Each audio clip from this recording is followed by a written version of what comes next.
Hey guys, I got a great question from one of my subscribers, so I wanted to make this video to kind of touch on what he was asking. Benjamin, great question. He said, "What do you think of an instinctual training? For example, if I'm running an interval or threshold workout, and for some reason target paces seem more challenging than usual, is it best to just ditch the watch and go by feel? Can you still benefit from workouts run at a slightly reduced speed?" Or is that a sign that you probably just should take a day off? I imagine there are a lot of factors going into this subject, and it may be somewhat complicated and hard to answer, but if possible, I would love to hear your thoughts. Yeah, I mean, instinctual training, I'm a very, very big advocate of heart rate monitor training. I started getting involved in that in 1995 or not 1995, yeah, 1995 at Malone University under Coach Jack Hazen. Jack Hazen is one of the world's best distance running coaches. I had never done heart rate monitor training before, but the only downside to heart rate monitor training is sometimes athletes can get kind of really caught up in like, well, I need to wear the heart rate monitor even on my easy days, or I'm not going to really know what type of effort I should be going on my tempo runs if I'm not wearing my heart rate monitor. I think instinctual training, the bottom line, you got to go with how your body feels. If you're out and you're not using a heart rate monitor and you're excuse me, and you're just focused more so on effort, a lot of times that's the best way to go. You know, long runs, especially, one of the biggest, the long run is by far the hardest workout I ever did in my 28-year career. I was always challenging myself to work toward improving my lactic tolerance, because the bottom line up front, when you're trying to race, you've got to be able to improve that capability of your body. So, when it comes to doing long runs, doing track workouts, things like that, tempo runs, you got to go more so on how your body's feeling, more so than focusing so much on if you are a heart rate monitor advocate like I am. um, there's some days you're just going to feel like crap, and you gotta listen to your body first. If you have a tempo run scheduled and you're wearing a heart rate monitor and your AT anaerobic threshold is usually, based on what the experts say, is usually between 165 to 174 beats per minute. The anaerobic threshold is right in the heart rate that we race at. So it's absolutely critical that we train at that intensity and learn how to sustain that pace and sustain that effort for longer periods of time. But a lot of times you're not going to have a heart rate monitor, so you do have to rely on instinctual training, as Benjamin mentioned. And if you have like like I said, if you have like a tempo run scheduled and you're out there and you're one to aim for around like 6:30 mile pace, for example, and you hit the first mile and it's like 7:20 and you feel like crap, there is a point where if you're not feeling on, it's probably the best thing you can do is to back down, take a day off. Either not necessarily take the day off. I mean, you're already out there as it is. So if I felt, and I've had numerous days like that where I had either a track session scheduled or I had a tempo run scheduled, and I'm out there in the first couple miles and I feel like absolute crap. I would just jog the rest of the day. Shut down the workout altogether, run a few extra miles, nice and relaxed, and then take it easy for that day and rest, and then come back the next day. It may come out to that you need 2 days of easy recovery before you get back out there and really hammer it. I mean, you do have to rely on instinctual training if you really want success in the sport. The longer you train, the more advanced that you get. You're going to be more, your ability to listen and to slow down and to really listen to what your body's telling you, is going to really set you up for success. So yeah, that's what I think about it. I've been in that case where, I had a lot of motivation to get out the door and to put in the workout, but there are times where you have to listen to what your body's saying, and you have to either take the day off or if you had a tempo run or a track session or hill repetitions scheduled for that day, to just listen to your body. It's always better to err on the side of caution rather than going out there and feeling disappointed because you couldn't hit the splits that you're trying to hit on that specific workout. There's going to be other days where you feel really great, but you're still not hitting nowhere near as close to the types of splits that you were aiming for prior to the start of your workout. The important thing is to get out there and get the workout in, and focus on, always focus on the long term, because we're not in a sport where we get instant results. It just doesn't work like that.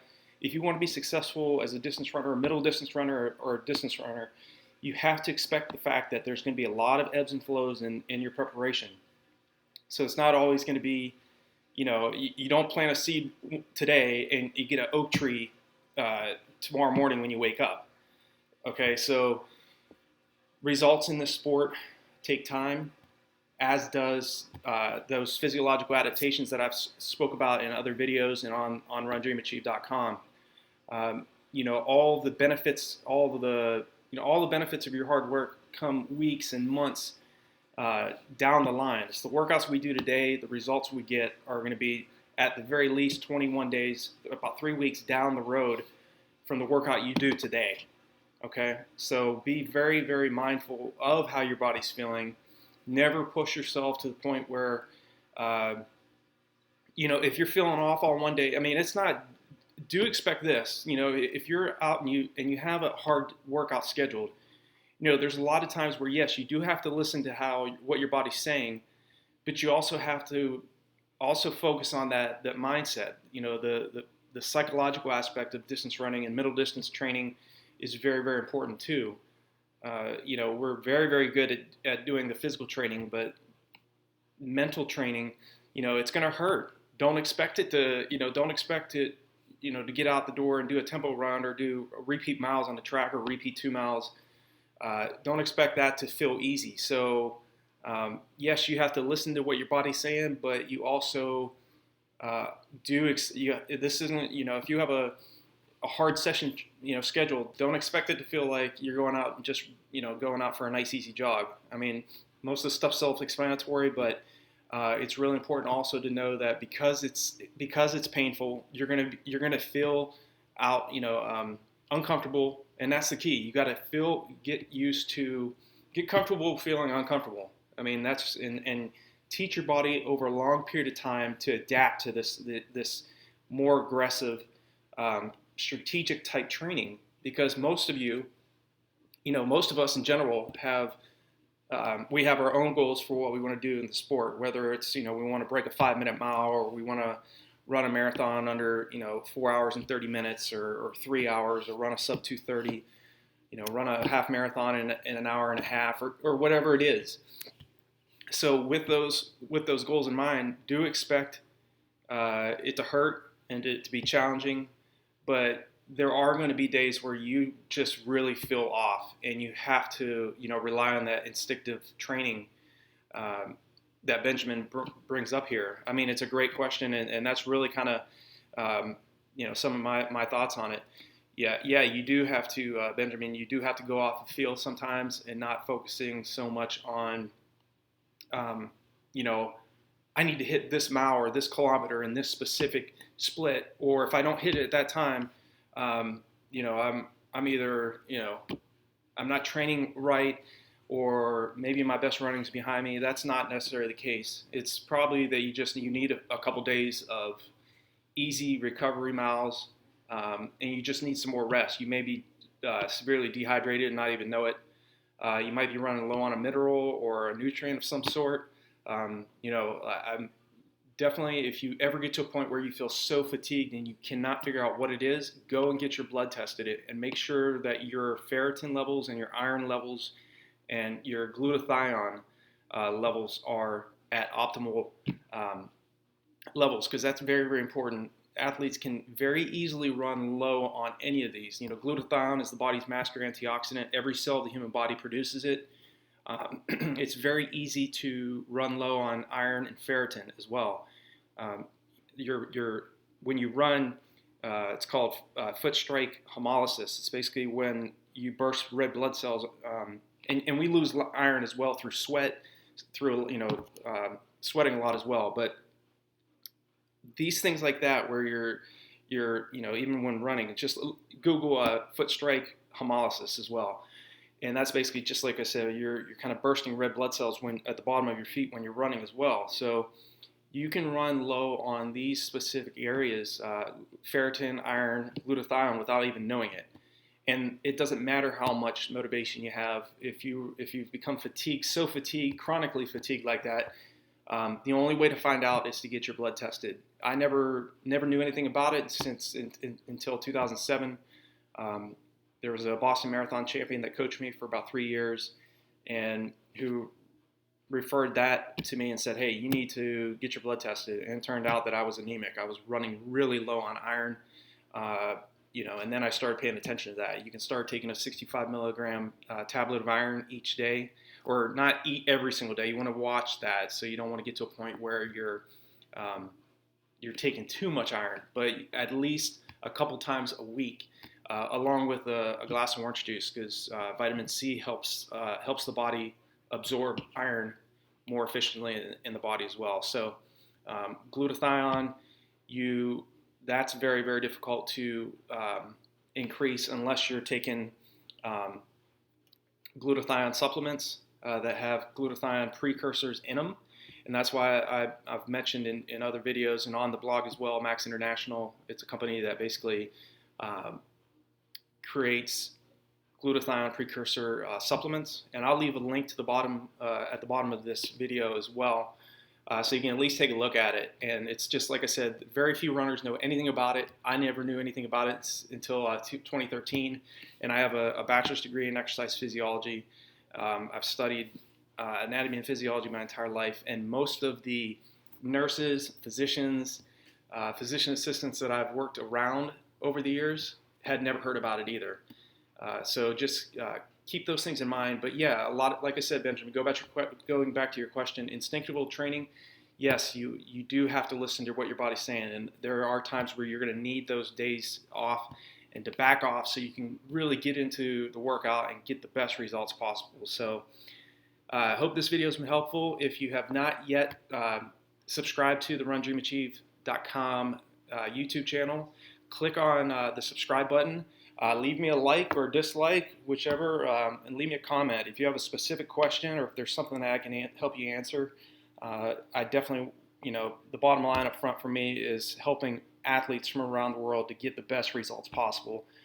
Because, now I'm training for fitness now. I spent 28 years, spent from basically 1992 all the way up until October of this year training, and now I'm kind of, away from the competitive aspect and more toward, the teaching aspect of running and giving back to athletes such as yourself, Benjamin, and other athletes that visit RunDreamAchieve.com and come to the YouTube channel here.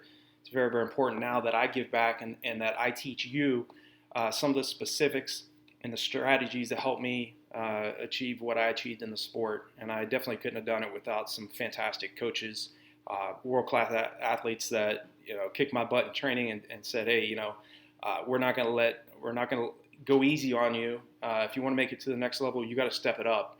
And that's the name of the game. You really gotta do a combination of physical training. Obviously is key, and you have to have the mindset. You have to have the belief that, hey, I want to get to the next level. What do I need to do?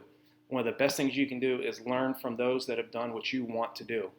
So, I've broken the 220 marathon. I've run 219 for the distance, 50:54 for 10 miles, 107:06 for the half marathon. They're definitely not the fastest times in the world, but they were competitive enough to mix it up with some of the very, very big boys. And I hope that some of what you're learning here on these videos and on the blog itself will help you get to that next level, and that's what I want for you. So, like I said, if you haven't subscribed yet, definitely click subscribe. Click on the bell icon. That way, anytime I make a new video, you'll be notified of that. And leave me a comment. Leave me a question or a comment, whatever's on your mind. feel free to let me know, because some of the videos that I'm making, it's really going to come from pain points that you have as an athlete. So with that, I'll end the video, but I appreciate your question, Benjamin. Hopefully this has been informative to you. And wherever you guys are in the world, have a great afternoon, great evening, great morning, and I'll talk to you next time.